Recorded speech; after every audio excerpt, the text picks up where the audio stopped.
Welcome to another Chalk or Not segment. This time we're talking about UFC 319, where I help you guys figure out which chalky spots are worth the chalk and which spots are not. So whether you want to parlay them or try to play them straight, I'm hoping this guide helps you avoid the landmines and cash some parlay tickets or even some straight tickets all around. Now, I believe there are 8 chalky spots on this 14 fight card. With that said, that does not include the tough finale fights that just got announced. We don't even have odds for those, so I won't be including those in this chalk or not segment. For those tough finale bouts, I will be dropping a breakdown for both of those fights on Thursday, which I'm sure will have odds for those matchups by then. So stay tuned for that, but we'll just be talking about 8 of the 12 fights that were first announced before those tough finale fights. All right. So let's get right into it. First matchup up, Silva coming in at -205, taking on the short notice replacement, Barbosa. Now, this is a rematch of a fight that took place back about 6 years ago, where Barbosa, I believe in her third fight, was able to pull off the decision victory over the 13th fight for Silva. And she utilized good striking, good top control, good submission defense.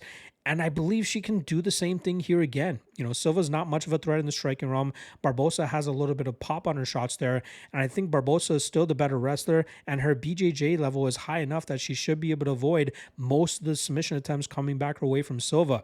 She fended off a good amount of leg locks and knee bars in their first matchup. And I think she can do it once again here.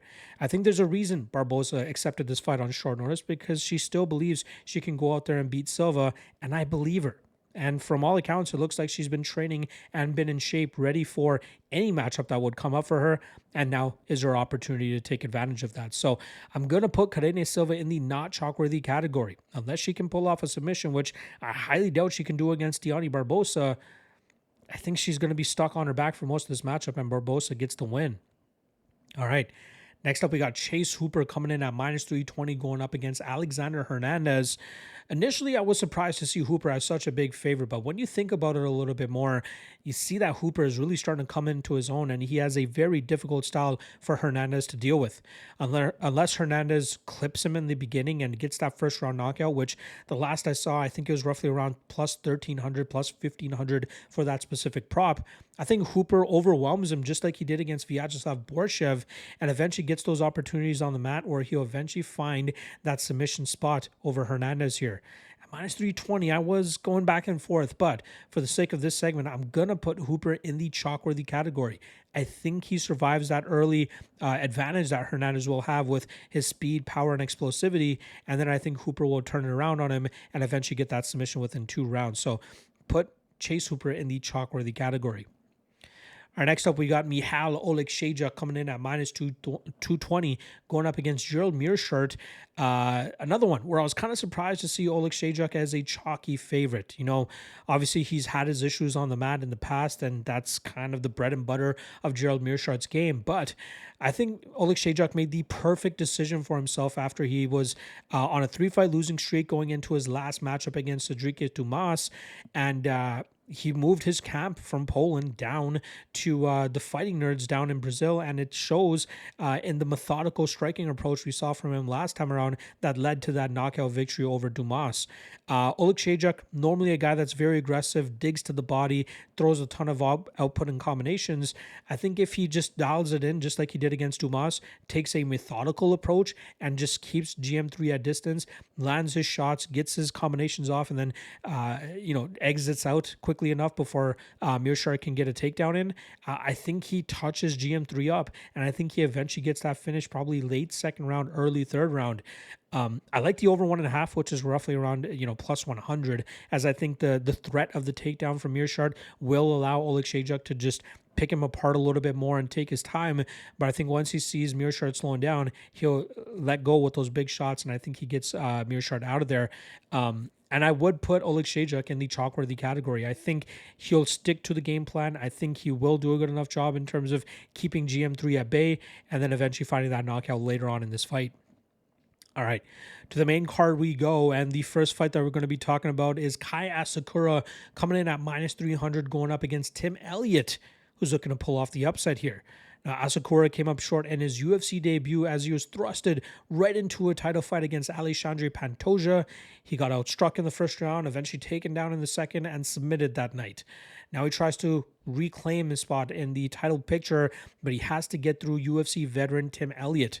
Now, Elliott's name is kind of just scattered all over the UFC flyweight record book, where he's gotten, I think he holds a record for most total strikes, most takedowns, most top control time. I think he's second in that, second in control time period. That style is usually the style that's most difficult for Asakura. And I think Elliott has the chops with his wrestling to cause those issues in Asakura's game. He's only ever been finished by strikes once in his career, and that was within his first 3 fights back in 2009. I get he's up there at 38 years old. I get that he's coming off a bit of an extended layoff, but if he looks, 70-80% of himself, he might be able to land some takedowns and keep Asakura in some bad defensive positions. So it's tough to trust Asakura at minus 300 against a grappler.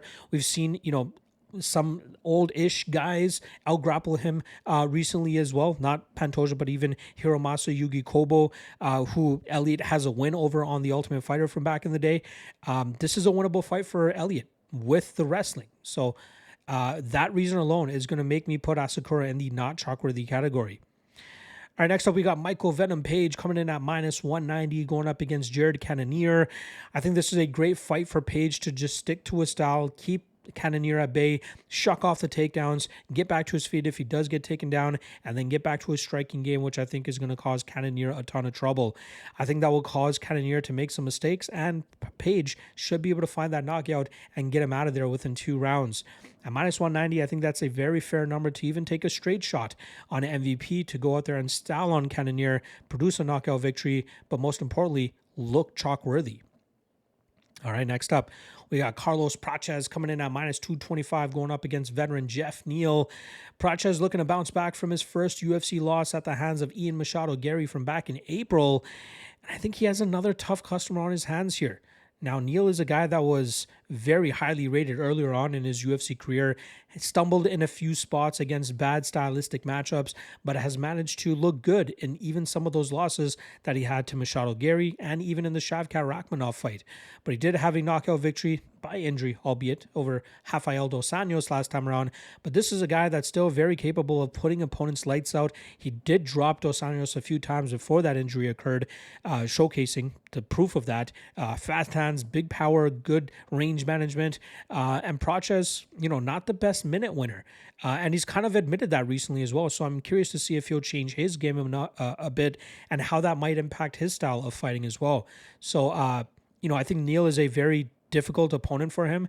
I think the speed advantage of Neal could cause Prates some issues, and I wouldn't be surprised if Neal actually lands a couple big shots to hurt Prates throughout this matchup. So at minus 225, I'm going to have to put Prates in the not chalk-worthy category, as I think Jeff Neal is going to make this very, very tough on him and probably pull off the upset. All right. Co-main event now, where we got Aaron Pico coming in right at the border of what I would call chalky at minus 185 as he takes on Lerone Murphy, who's stepping in on short notice for Movsar Evloev, hoping that a victory over Aaron Pico will set him up for a title shot in his next matchup. Unfortunately for him, I think this is a bad stylistic matchup.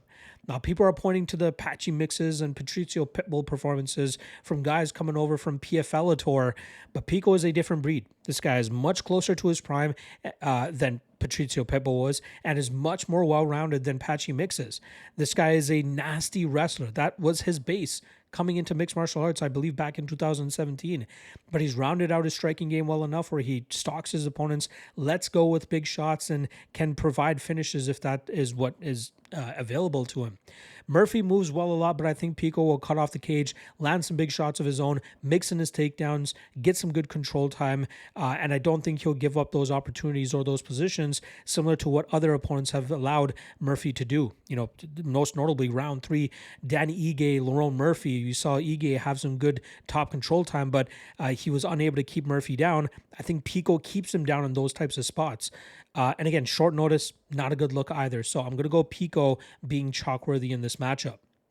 And that brings us to the main event now, where the challenger, Khamzat Chimaev, finds himself as a minus 245 favorite against the reigning and defending for the third time middleweight champion, Dricus du Plessis.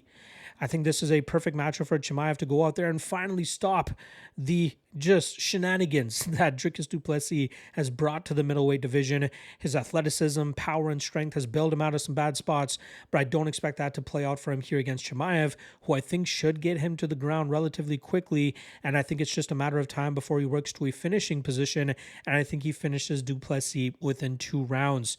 If it gets past that, maybe it gets a little bit shaky, but minus 245 is a line that I was going back and forth about for this segment, but I'm going to put it in the chalkworthy category. Chimaev is just another level, and I think that du Plessis will find that out within the first round and a half. So give me Chimaev and Chimaev in the chalkworthy category.